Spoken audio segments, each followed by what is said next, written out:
रिक्षा स्टँडवर रिक्षा लावण्यावरून झालेल्या भांडणाच्या वादाचा राग मनात धरून दोघांनी रिक्षा चालकावर हत्याराने वार करून गंभीर जखमी करून जीवेठार मारण्याचा प्रयत्न केला।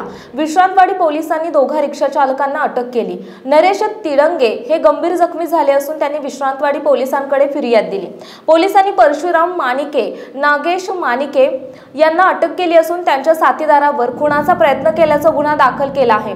हा प्रकार धानोरीतील साईधाम सोसायटी येथे 11 जून रोजी रात्री 8:15 वाजता घडलाय। याबाबत पोलिसांनी दिलेल्या माहितीनुसार फिर्यादी आणि आरोपी हे रिक्षा चालक आहेत।